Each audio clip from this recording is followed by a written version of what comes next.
You are now listening to the West Side of THAAfterparty.com. Hi, I'm James Law Jr., producer and host of Extra Connections. Join me every Monday live at 7 p.m. time, where I bring on people from all walks of life. I'll connect you with people, places, things, and ideas. You'll never know who will stop by. That's Extra Connections every Monday on the West Side of the After Party Radio. See you at the party. Connections. Extra Connections. Connections. Extra Connections. Connections. Extra Connections. Connections. Extra Connections. Connections. Extra Connections. Connections. Extra Connections. Connections. Extra Connections. Connections. Connections.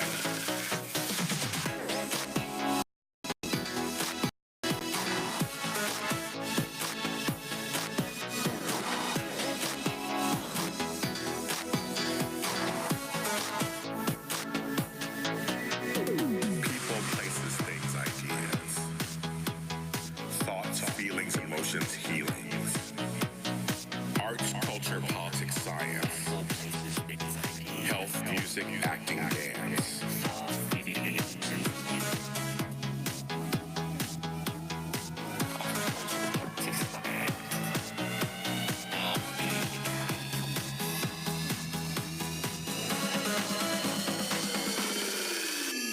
Connections, extra connections, connections. Extra connections. Connections. Extra connections. Connections. Extra connections. Connections. Extra connections. Connections. Extra connections. Connections. Extra connections.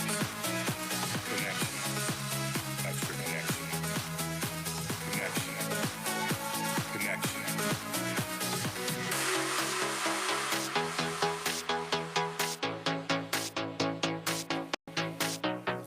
Older, younger, full hunger. Living life, victory, strife. Arts, culture, politics, science. Health, music, acting, dance. Health, music, acting, dance. Health, music, acting, dance. Health, music, acting, dance. Health, music, acting, dance. Connections, extra connections, connections, extra connections, connections, extra connections, connections, extra connections, connections, extra connections, connections, extra connections, connections, extra connections, connections, connections. Connections, extra connections, connections, extra connections. Extra Connections. It's Monday night, so you know what time it is. It's time for Extra Connections here on the AfterPartyRadio.com. I'm James Law Jr., your host, and I'm here to connect with you and bring you people to connect you with. Hello, how's that? So I'm going to go right into it. I'm very happy this guest. I'm such a fan of his music, and it's one of those things where you admire somebody, like their music, and then you get to meet them. Social media is a great tool, too, because I actually bothered him on social media. He said yes. He has an album out that he's turned into a podcast. We're going to talk about what that means. You probably think, what does that mean? We're going to talk about what that means, of course. Both are called Peace of Mind, which are good, really good. We're going to play one of the songs from that album later in the show. And I'm going to play the song later in the show, the song that introduced me to him at Starbucks. That's why I first heard your song, Bread and Butter. We'll talk about that, too. Help me welcome Bhiman. How are you? Good. Thanks for having me. I'm glad you're here. And seriously, so I want to start out with, it's an honor to have you here, because I just really wanted to have you on my show, and I like you. I found the song Bread and Butter when I was at a Starbucks doing work. And I bring that up because we're both musicians, and nowadays, the old adage of you get on the radio, you get a video, which gets you on the radio, that's all done now, basically. Now it's like, get a commercial, be in a TV show, possibly just song it. But Starbucks for a while was doing music, artists, right? That was a big deal for a bit, just because it got in the ears of everybody. I mean, in the old days it was like payola. You got to go around to the radio host right. and slide them some money, and then they'll play the song. Yes. Now you just got to slide Starbucks some money. No, I'm just kidding. Yeah. No, it's like a tastemaker thing. It's cool. But I don't know if that's still a thing. Is it? They play music. They do. Because nowadays, my whole thing is Shazam. I love Shazam. But this is before Shazam. But they would came have out. CDs out, like Yes. of the artists, but now Yes. nobody buys CDs. So it's like, sorry to anybody who does. And it's funny, I bought the new Prince original CD, came out, I actually bought it on CD. But I was like, Cool. when's the last time I bought a CD before that? I was like, when's the last time I bought a CD? Oh, because I collect his music, that's why I bought it on CD also. But I did also buy it streaming too. But yeah, I don't know if they do that anymore. I don't think they do that anymore. I think it's just they play music artists that they like over the speakers. But they tell you, I have the app and they tell you who the artist is playing. Oh, now. cool. But I was in there and I heard, this is the line that I heard that I was like, this guy actually has some clever lyrics. And you know these lyrics. This is a section that got me. Don't be jelly, that's my bread and butter. That's my jam right there, cinnamon, sugar, honey. Lady Marmalade, you see how funny I'm reading it like this way? Lady Marmalade, that tart she owes me money. Aunt Jemima is a thieving 49er. Jimmy Dean ain't gonna make it, but this is this is drowning. Jimmy Dean ain't gonna make it, but he trying to. We'll try it. Oh, I can my own hand. I don't on know it. if people know what Jimmy Dean is, but Jimmy Dean sausage. Yeah, Sausage. there you go. It's a I- breakfast flavored. I verse found right that the most clever use of breakfast food, and the lyric. So that's the song that I played it to death. That's a fun one. It's a dance jam. Yes. for sure. But you do all other kinds of music, which I'll in a second. But so I mean, okay, so when someone tells you like this song, whether it's that song, another song, how do you? I mean, they're all your babies, right? Basically, all these songs. Yeah. But when I bring up Bread and Butter, which is like what 4 years ago or so, 4. what does that bring up to you right now? When I bring that up to you, Well, that's like my favorite. I mean, there's another song called "Moving to Brussels." My Yes, favorite two yep. songs on there. They're just like the ones that I will listen to. During the process of making an album, you listen to your all songs the time. many, Oh my God. way too many times. Yes. You're nitpicking. You're deconstructing it. You're criticizing it, self-criticizing it, and so by the time it's out, it's been a long time, and then you're done. You're like, I want to write something new. I want to do something new. So there's only a handful of songs where it's like lasts the test of time where I'm like, oh, that's a great song. It must be great because I can tolerate it. Yeah. Yes, I agree with you on that because I am right now in the process of producing my 4th album's coming Cool. out, and we're now at the stage of picking songs. Mm-hmm. And as you know, sometimes that's the hardest part because I recorded like 30 songs over the last Yeah. year or so, and not all of them go on the album, obviously. Yeah. So for me, it's like hard. So how do you pick an album? I mean, when you think of your albums, you think of them as journeys. How do you pick your I mean, album there's songs? like first thing is that like the best songs, but then Okay. after the best songs, it's like does it fit? And sometimes songs don't fit, even though they might be stronger than another song that's like a flavor song, like a I don't know what you call those songs where it's like not the top song, Yeah. not the single, where obviously Right. it's just like a color, a flavor of Yeah. that will fit the album. But kind of like that. I don't know. It's kind of painful. Like you call songs babies. And it's like in writing and like I've heard like authors and editors say you got to kill your babies. You know? I mean, not like literal, but Yeah, like, not you know, literal, yes, but yes. like to a writer, Yeah. like your creations are your babies or whatever. So it's painful. Sometimes you're like, I don't know if that's the right decision, but I'm having to cut this thing out, even though I think it's strong, but it just doesn't fit. So Right. When I did my first album, because that was my first album. I heard this adage that your first album is that album you were working on your whole life. The second album is off that first. Like it's very Yeah. different. So was that the same way for you when you did your first album? yeah, it's like, oh, this is like it's easier to make a masterpiece your first time because you've had 10 years or whatever, Yes. a long time to make the thing, and then you got like 1 year to do the next Yes. thing. So yeah, that sophomore album is hard. And even I have some regrets about certain Oh, really? decisions, but overall, it's just like I did it. That's what that was. Move on. Let's do some new stuff. What's life? How do you? Can I ask you a Yeah, question? Can yeah. I flip the script? Please here? do. Go on, do you- come on, Brittany. I can You do say it. you've recorded a bunch of songs, Yeah. 30, 40 songs Yeah. or whatever. Yeah. How do you do it? Are you just on the laptop or you go to the studios? Oh, and- both. I have producers that we actually go to the studio, and Yeah. then I have producers where we do things from afar. Like I'll record the vocals. Folks, the phone works sometimes. There's apps for a phone, apps for a computer. Record Yeah. it, and then just send it to him through the files, and then he's doing all the work somewhere. There's one song I'm working on right now. It's called Lost and Found. It's really exciting.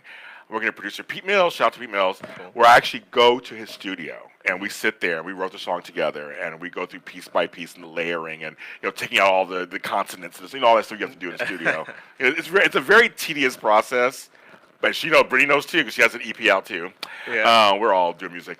But it's going through and taking the breaths out of certain parts of the song and overlaying the vocal, all that stuff you have to go through. So, like you said, listening to the song, you hear it 20,000 times. You're like, I'm tired of it now. Yeah. Even though you're proud of it, you're tired of it. 10% inspiration, 90% perspiration. It's so true. But I love being in the studio. I mean, I say that, then I love it though. I mean, I feel comfortable in the studio. Something I'm going to interject. Yeah. Something I've learned is like just loving the process of it, like getting to like the process as opposed to being like the goal is what I'm looking forward to. It's like if you enjoy the process of just fixing and just making things better all the time, that can, I don't know, it leads to a good product. It also leads to a more sane, more sanity after a long project. It's just It's wonderful when you see the difference. Like you start out this little embryo of a song, and then 2 weeks later, it's like, wow, that sounds so much better. Like when you added the bass in this part, or you dropped out that section, or whatever. Like, oh my God, you feel it forming, and it's like that's the exciting part of the process. Yeah, totally. And that's what I enjoy. But I have these 30 songs, and it's like some of them I feel like they will fit. Okay, so my album title, I don't know how I'll say this. My album title is called Salty Clouds and Sunflower Dreams. And it's about the last year of my life. And I kind of recorded these songs. Some of them were dark, some of them were light. And so I'm now trying to figure out what's the journey. Where I want to take them. I want to take them through the salty part, of course, and then the sunflowery parts. I want to do both.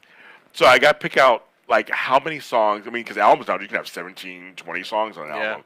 Do I want 17? I don't know. Do I want 17, 20 songs on the album? I don't see a lot. I mean, you see Drake and Rihanna. Like, the big artists will do 17, 20 songs. But, like, the smaller artists just don't. I 10, mean, 12. Yeah. I did my first album, I did 16.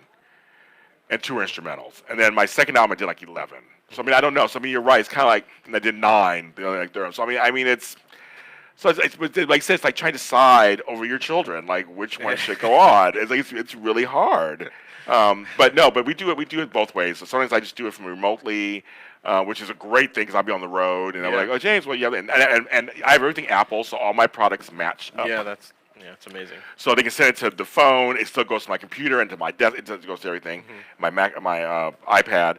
But then I also go to the studio, so I do both. Yeah. How do you do yours? I do it all myself. I this last album I did produce myself, and I just have a space at my house. I just work out of. I play guitar, bass, keys, and drums and stuff like that, and sing obviously. And it's a lot of work, but it's fun. It's like the process is enjoyable. Having control over the process, because I've done some albums where I don't have control, and sometimes that's amazing and it's great. But there are times where I'm like, damn, I just wish I could get that. I could tweak this, but it's like out of my control. The producer's got it, and it's just like this whole back and forth thing. That, I mean, at that time it was harder too, like to just go files back and forth across the country, sort of thing. But having full control is great, and it's a challenge, but it's cool. It's all nice having control. Yeah. It's like you can say, it could be 3 in the morning. I want to tweak that one part of that song, and you can actually go in and do it yourself. Yeah. Instead of going, where's the producer? Let me contact the producer. Let's see what they think, and they may be like, I don't want to do that. Yeah. You can say, well, I want to do that. agonize over some detail for hours on your own clock, and that's not like whatever. Yes. You're not paying a studio fee, and you're not. No, right. All that. There is that too, folks. Yeah. Studio fees. I learned that also. But no, and there are some songs that I do on my own. I've done a couple instrumentals I've done where I've created them on my own, on my computer, did it myself, and that was fun. Yeah. Because I play keyboards, some drums, and that's it. I'm trying to learn how to play guitar. I got a guitar, folks, and I'm on YouTube taking little lessons. Because they told me they said, well, you tell me this. They say and I'm seeing a little bit, it's similar to keyboards. Similar to piano growing up. Oh, yeah. So you're saying it's similar chord progressions and things, right? Or is sure. I don't see it in that way tell exactly. Me. Tell me. I disagree with you. Yes, tell me. But please do. I mean, I don't know I'm learning. A baby could go and play some clean notes. Right. Like a clean not a guitar, note. you can't. Guitar, right? you cannot. No. So there's a huge there's a huge, That's, whatever that is. that's why I'm actually on your side on that one. But there's some. I mean, I don't use them because that's my instrument. Guitar is my instrument. But there's some plugins that are pretty cool. Like you can fake guitar. Oh yeah, Like, yeah. You can learn like funk stuff. It can be country. It could be rock. Whatever. It's pretty. I mean, it's pretty advanced. Like it's kind of crazy. Nowadays, right? Yeah. Especially nowadays. Okay. Well, that's a good point. You've seen recording change. Oh yeah. Because how long have you been doing this? 10 years. Okay. Something like So that. then you've seen how Yeah, things it's have crazy. gotten better and better and more advanced and all that kind of stuff. Even this past 2-3 years, it's really exploded because the plugins used to be just like kind of. How much can I curse on here? But I'll Low. I'll just say crappy. Yeah, So okay, that's there you fine. go, there you go. They were crappy, and then like now they're excellent. They're emulations of these. You walk into a nice studio, the fancy studio when you're like, where you'll be gobsmacked and you'll be like, oh my gosh, Right. Like look at this gear. All that gear, it's like that's what you call hardware gear, and like they're little physical units that weigh like 50 pounds Right. and whatever. They have tubes in them. Now they make little plugins that just emulate them really, really well, and it's amazing. Yeah. That's amazing. Well, I think there's no excuse anymore now. If you want to do music, you can do it. Yeah. I mean, at Totally. this point. There's a lot of free stuff. Tons Right. of free stuff. There is, folks. There was a program that I picked up, I think 4 or 5 years ago when I first started out. I think it was called Music Maker, and they had a free version. Yeah. So there's you don't get many. as many Yeah. instruments or as many track options. Yeah. But you can make a basic track. Yeah. I mean, don't, to all you out there, Tell 'em. musicians, don't get bogged down by like not knowing stuff. Like it's all about what's in here, really, not what your hands can do and all that and twisting knobs. It's like if you can create it in your mind and execute it, then you can do it. Don't let anything stop you. How do songs come to you? Lyrically, they come from just like walking around, hearing people do you- talking and okay. and me saying something or whatever. Just like phrases or things just stick in my head. I'm like, oh, that's good. I guess I've gotten good at letting things bounce off that aren't any good and absorbing the juicy bits. Musically, it's sitting there with the instrument for me. It's going through. It takes a while sometimes. Sometimes it's lightning in a bottle, but that's like 1 out of 20 times. The 19 out of 20 is sitting there and working. Yes. Yeah. So. I've written 2 songs my whole career of doing this, where they both were written within 15 minutes, but it doesn't happen all the time. Yeah. Like that just like whatever reason, those 2 songs came to me within a short time. It was great. Most of the time, it's like a lyric here, a word. I dream of lyrics, or I dream of yeah. song titles. Oh yeah. I have this one right now. I tell everybody that's a musician this one. So I had a dream, and the words "depressed horse" came up. Don't know what that means, but it stuck with me. I wrote it down, and it stuck with me. I'm like, is there a song in there somewhere? Depressed horse.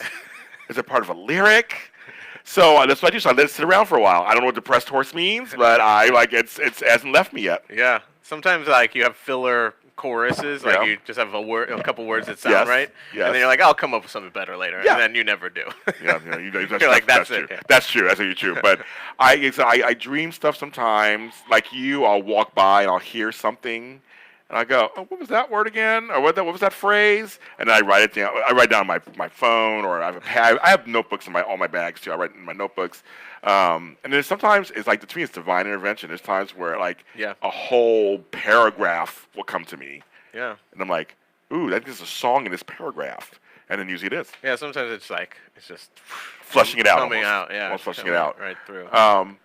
Now, with melodies and stuff, it takes me a little longer. Sometimes I'll feel a melody, and I'll try to hum it into my phone, and I'll send it to my producer and go, I don't know what this is, but it feels like something. And I have producers who are really good they know me now. I've been working with them for like 2 or 3 years at this point, so now they kind of know me. Yeah, that's important. It's very important. We're very symbiotic. My one producer, Palms, shout out to him, he knows me. I'll say like 3 words. He's like, got it. And then he'll send something to me, and I'm like, that's it. That's completely it. Like, how do you do that? That's crazy. Because isn't it like there's nothing like it when a song comes together, right? When a song comes together, there's just nothing like it, right? Yeah. It's what I do it for, kind Right. of, write songs and be a musician, for it to come together well, yeah, and easy, or somewhat easy, Yes. with minimal pain, I guess you could say. It's like giving birth sometimes. You hear it that, is. ladies? It's like giving birth. Really, hear that, we're ladies? hurting here. It's like giving birth. Yeah, right. How would you describe your music these days? I won't say from the beginning, but from these days, how would you describe your music? It's definitely a mix of. I listen to a lot of new stuff just for what's going on in production and Oh, really? the sounds. But I'm very firmly like rooted in songwriting of like older generations, whether it's R&B or rock and roll. She's like, yes. Yeah, she's like, yes. Exactly. Well, but that's all over the place. I mean, that's rock and roll, that's R&B, that's hip hop stuff. I don't know. It's just like I like what I like. You have a clean voice to me. I like your voice. Thank you. I like the sound of your voice, and that's just when I hear your songs, I just feel I can hear every word. You like the sound of my voice. The sound of your voice, like this, like this. Because I'm getting, I work in radio and TV. I don't know about voices, but like your voice is very clear. It's like, and you can't tell who you are sometimes. And like if I didn't see you, like I see him. And your vocal, you wouldn't know who you were, which I kind of like in some I get way. like male, female, like people, like it's a androgynous thing sometimes. Or white, I'm sure. Yeah, white too. Yes, sure. And like old white. Old white lady. No, I've never gotten that, but yes. But yeah, it can. I grew up imitating people pretty Oh, well. really? Okay. Singers and stuff like that, and so like, have you ever seen Ray? Yes. When he's like in there, he's younger, and he's like nobody wants to hear another like Charles Brown or whatever the dude's name was. And it's like, okay, like he was like so used to playing the hits and entertaining people. It took a while for him to like just for him to actually come out. Right. So it took some time. But yeah, now I don't think about it too much. Who are your influences actually? You can kind of cite. I would say singing.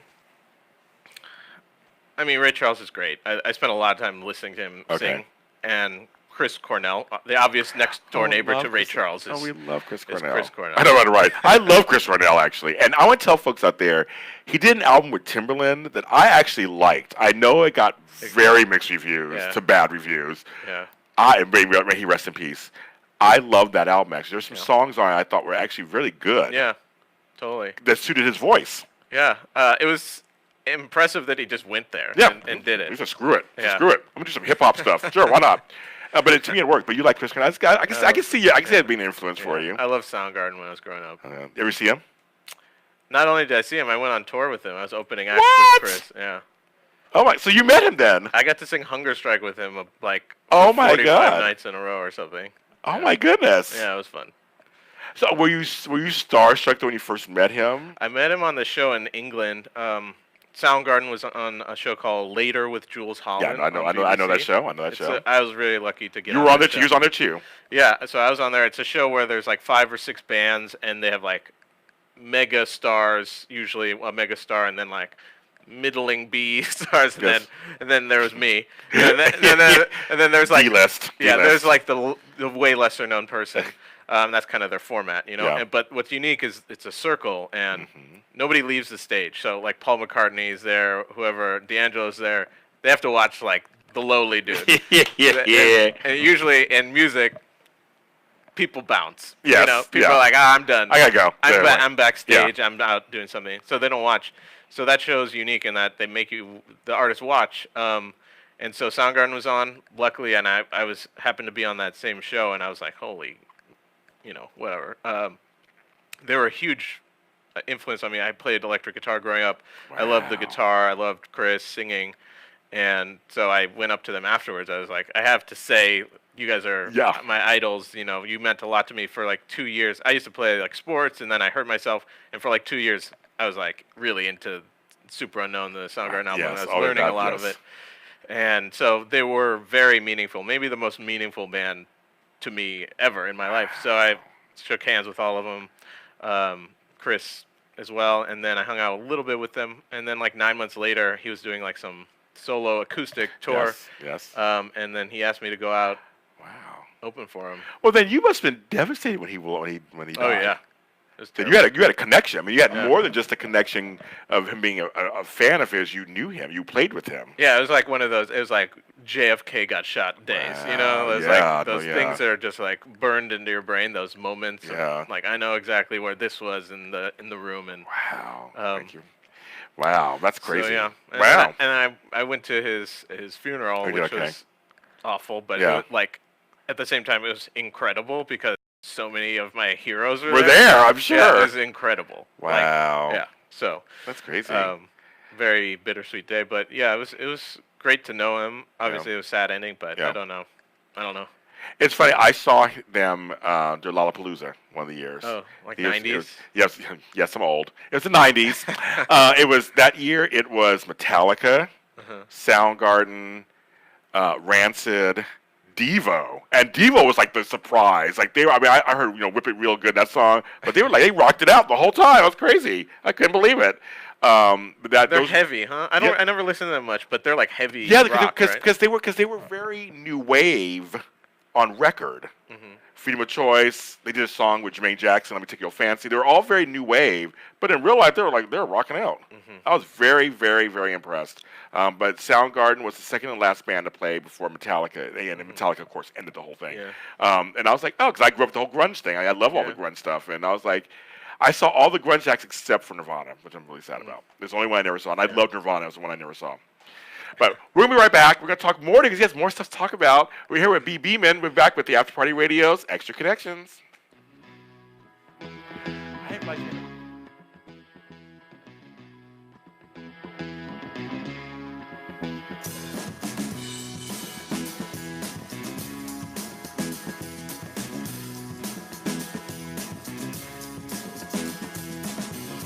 We know when to work, we know when to party. We know when to work, we know when to party. Pride ain't something that I'm lacking in.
And we are back. It's Extra Connections. I'm connecting with Bhiman. We're here. We're talking about his career. I want to find out also for you. So, what are some of the new people you're listening to these days? Well, I listen to some pop, but I listen to. I mean, if you're talking Tell about, us if who. you're, if you're talking about rock or something, I do like 21 Pilots. They're cool. They're good. I like their production. I just like the way they're kind of like Pink Floyd-ish in a way, but very modern. Post Malone's fun. Like his songwriting is just catchy, even though. Does he like that? Yeah. I mean, I want to not like him, but I do. I like him. It's hard to not like him. He's catchy. I mean, he's got the bug of catchy lyrics and catchy melodies. I don't know. You just got it or you don't. And it's simple and it's just fun. I don't know.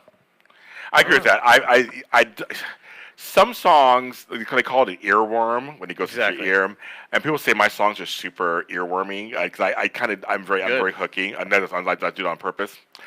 So I feel like there's some groups or people who come out with these songs like I don't want to like them. I don't want to like them.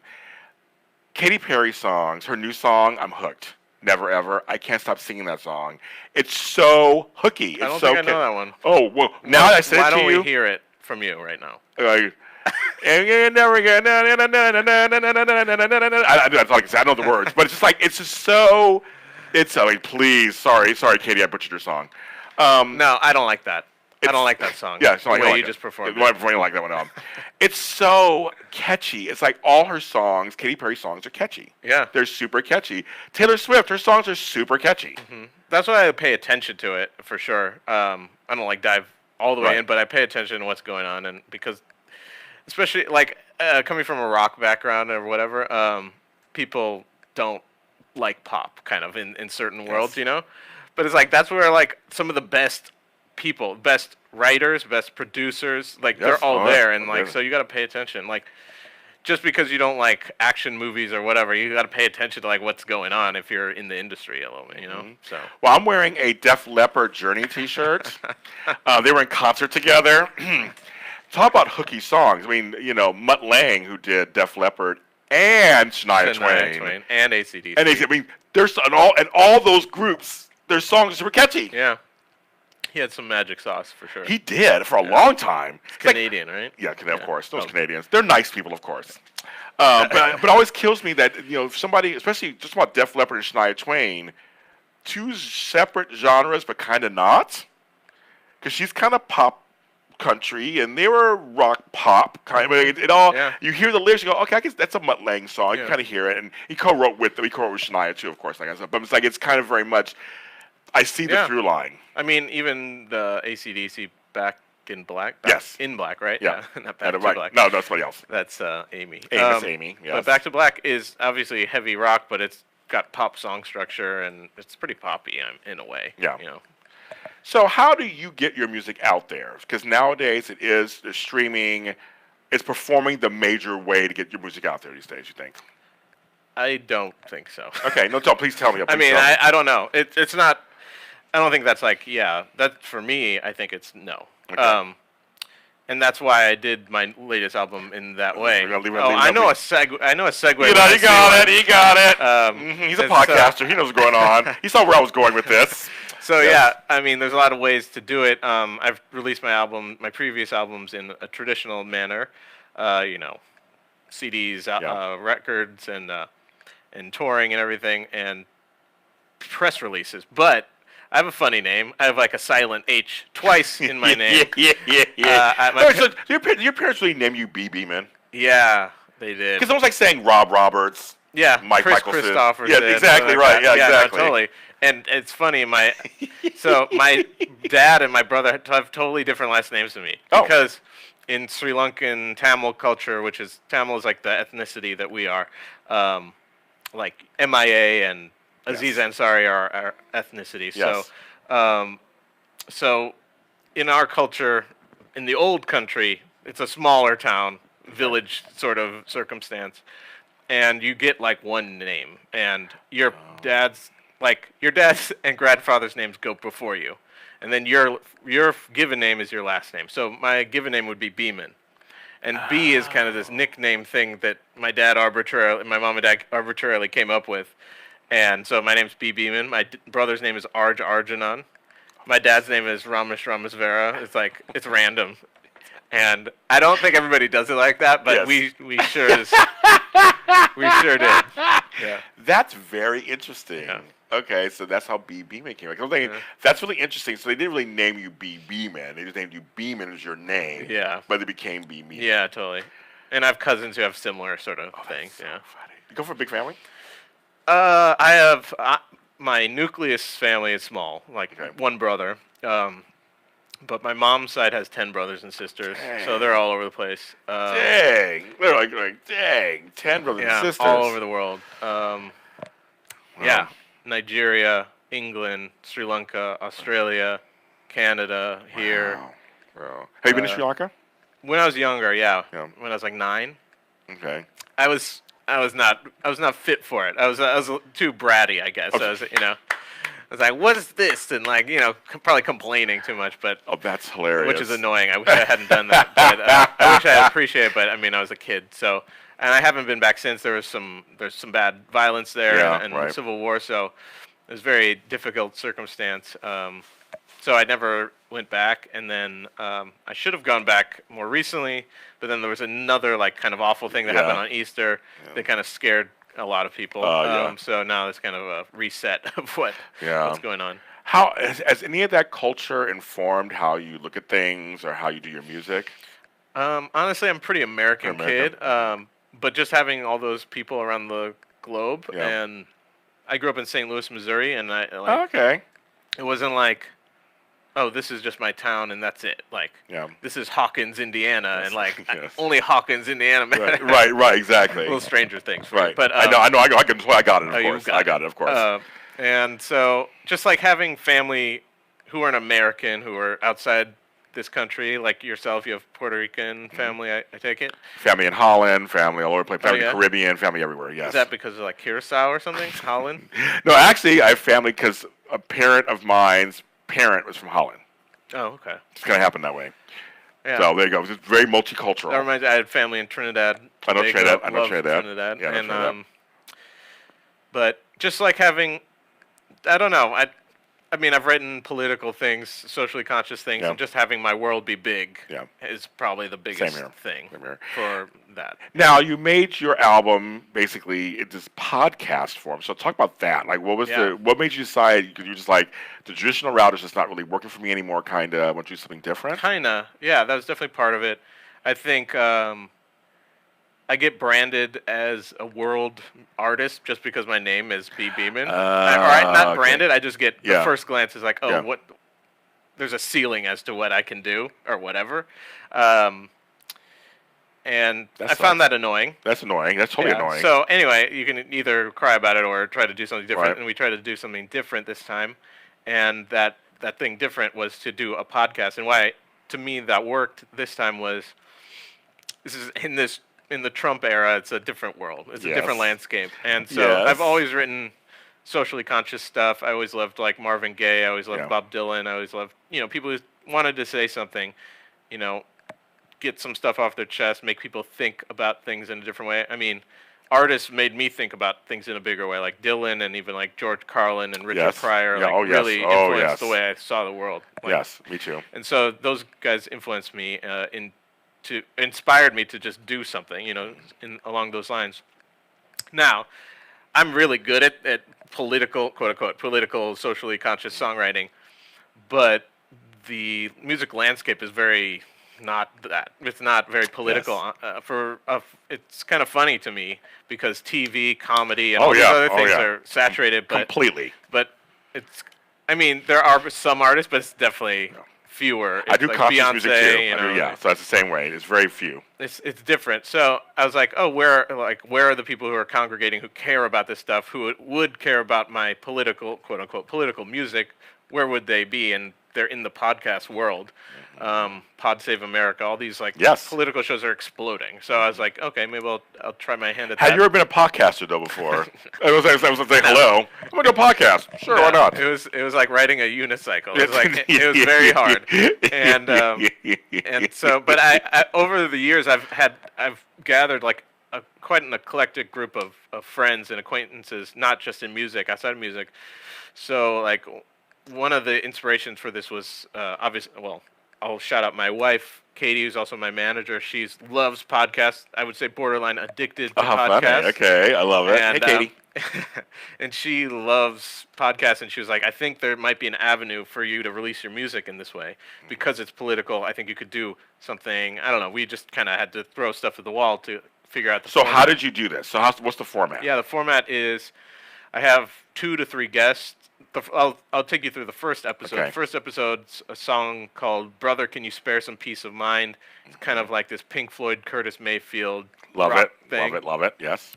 And my guests are Dave Eggers, the author Dave Eggers. Yes, it is. Really great author. Yes. Lucky to know him. I got to interview him. Glenn Washington, who hosts Snap Judgment, amazing podcast. Hope you all check that out as well. And they're influenced on me because they sound so good. Like they have music producers working their thing, so they sound design the entire thing. Yeah. It sounds like Radio Lab or something.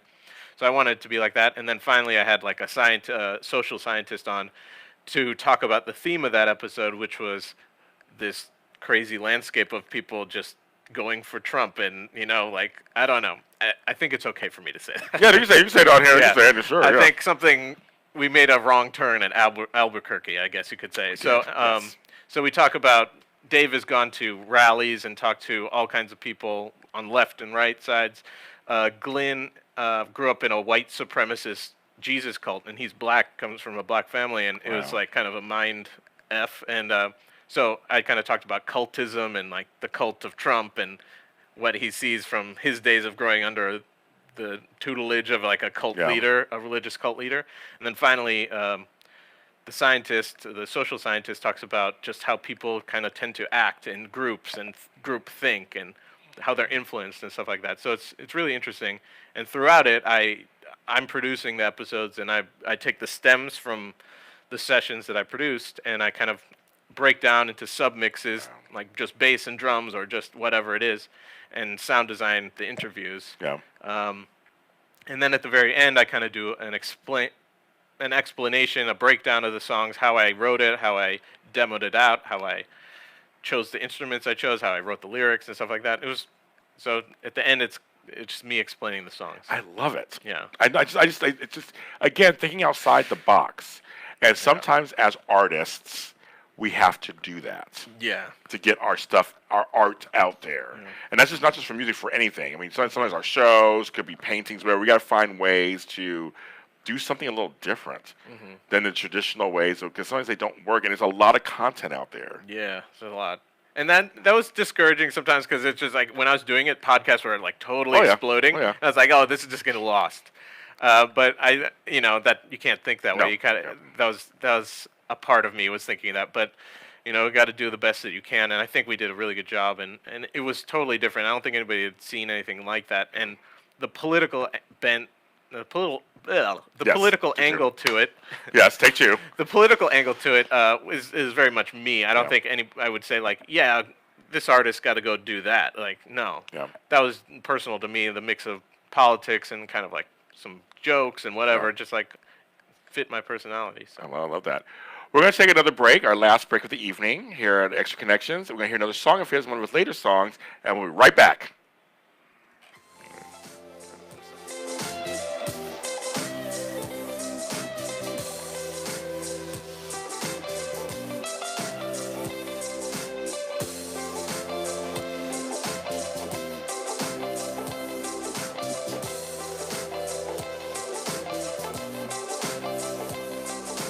Packed my bags and took the blame. Put my house in my daughter's name. Now my life's gonna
We're back. Extra Connections. B. Beeman's here. We're talking about music. Music, folks. I found, you said something earlier that really struck me, that I'm finding that now that I've been doing music for about, I guess 4 years now, I've been actually doing music. I hear songs differently now. I can't sometimes just listen to a song. I'm in television, as you know, and radio, so I already do that with TV stuff too already, and I do that with other interview shows. I'm like already, I hear it, but see with songs, I hear it differently, and I go, oh, I like that part that I would have never paid attention to before because I would just hear a song. So you feel the same way you hear songs with that musician's ear kind of thing? Yeah, it's well, I didn't always. I was listening for songwriting, and then now I'm listening for production things like, oh, if they didn't have this part here, the song would just fall off the cliff. Like it wouldn't, you would lose the essence of it, and you lose the energy, and just little things like that. So I've been training myself to like hear more of that, but yeah, it's very true. Like you have to be careful to still enjoy it. Yes. What's funny is, okay, so there's the famous Prince song, "When Doves Cry." Has no bass in it. That's the big thing. And I never knew what that meant growing up. I would hear that, and I'm like, oh, I just love the song. It was a huge hit. Now, as an adult, as a musician, I listen to the song. Now I hear what they're talking about. Why it was so unusual. The song had just no bass line in it. And the first thing, what does that mean? That's the genius of Prince, of course. May he rest in peace. But I found that was a weird thing. I never knew what that really meant. I wonder if there's a bass line that he tried. I'd love to just hear that by itself. It's probably in the vault somewhere. That vault. It's probably in there. Paisley Park. Paisley Park. It's in there somewhere. But it's funny. I'd hear things like that, or this song is in this key, and it's really interesting. And I'm like, now that I'm doing it myself, the latest song I'm working on, Lost and Found, I actually sing in a key I've never sang before. And I'm going to do it now. It was very hard for me because I have a deep voice, so I sang at a higher register, and it was and actually it works. At first I was like, oh, but no, I like it, and it actually fits the song. But it was very strange for me to change up. I've heard in Motown days, like the Holland Dozier Holland guys, or whoever was producing, they were the writers. I guess they produced some, but they would like bring Marvin Gaye a song or somebody's song, and then they'd go, get comfortable with the key, and then they'd go one half step up, so that when he would hit the thing, it kind of, his voice might break just the tiniest bit to add some energy. That stuff's cool. Yeah. So as we're ending already, I'm like, you have to come back to the show. That's ridiculous. We have more to talk about. This is ridiculous. My influence, your influence, mine were Gil Scott-Heron. If you guys know who he is, look him up.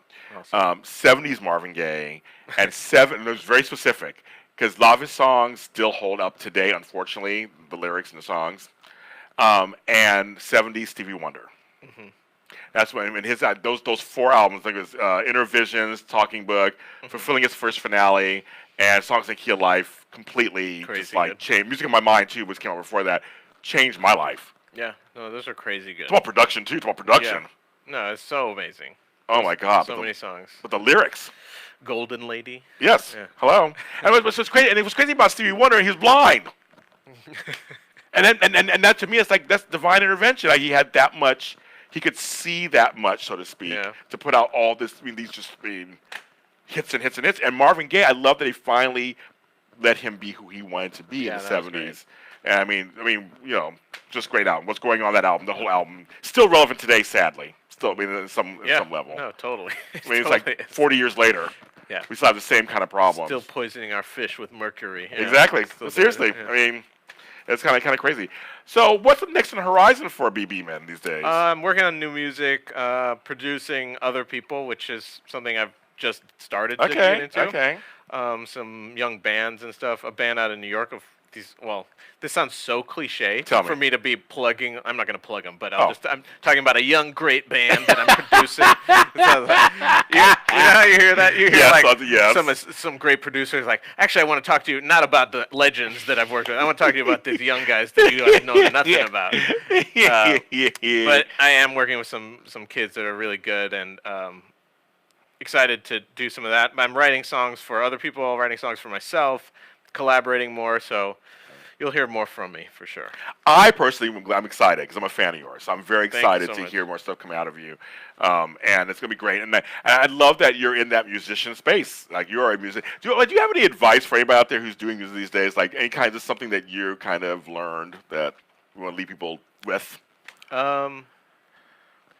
you got to have conviction in yourself because there's going to be a lot of people or just circumstances that will get you off of that. And either there's a lot of negativity in the music industry, but you can be your own light, and that's totally possible. And the people who make it are their own light. They really are. Like, they believe in themselves. But you got to be a good person at the same time because there's a lot of people who believe in themselves and are terrible people in the music industry, unfortunately. And that's also in the TV industry Yeah. and the film industry, stuff. Yes, completely. But there's room for those good people, and Yes, there's there a is. lot of good people too. There is. Yeah. Tell people where they can find you on your music and everything, Yeah, you podcast can and everything. check me out at Bhiman.com, Bhiman. That's B as in boy, HIMAN.com. And I'm on Instagram, Twitter at BHIBHIMAN. That's B Bhiman. Nobody took that before I got it. Thank God, that right? handle is available, so yeah, come check me out. And you can follow this show, Extra Connection Show, on Facebook. You can go ahead and you'll find more information of him on that page, of course.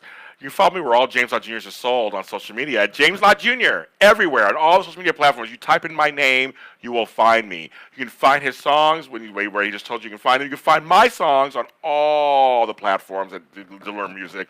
I just found out some of my songs are on YouTube too. Apparently, I didn't know that, but they're on YouTube also. I found that out, so it was a good thing today. You never know. Can I plug one more? Plug it, please. Sorry, do. I forgot to mention the title of my podcast is yeah. Peace of Mind, That's right. and you can check that out on Apple Podcasts and everywhere else. Yes, Peace of Mind. But actually, I'll put a link on there on the page. Great. So you can actually just click right to it and listen to it. You can download it, subscribe to it, and then Rate comment. it. Tell them, rate it, Rate it. tell them. Well. It moves us up when you rate us up. Rate it well. And this is the After Party. The After Party is everywhere. It's on iTunes. I mean, they're on YouTube. They're on IG at the THA After Party, not THE. They're on Facebook. After Party West is where we are here. I want to thank Brittany in the booth, of course, for all her greatness, of course, and thank B for being here. And next week there won't be a show next week, but it will be one in 2 weeks. And I have a great guest coming on for there. So I'll see you in a couple of weeks. Connect, everybody. Bye.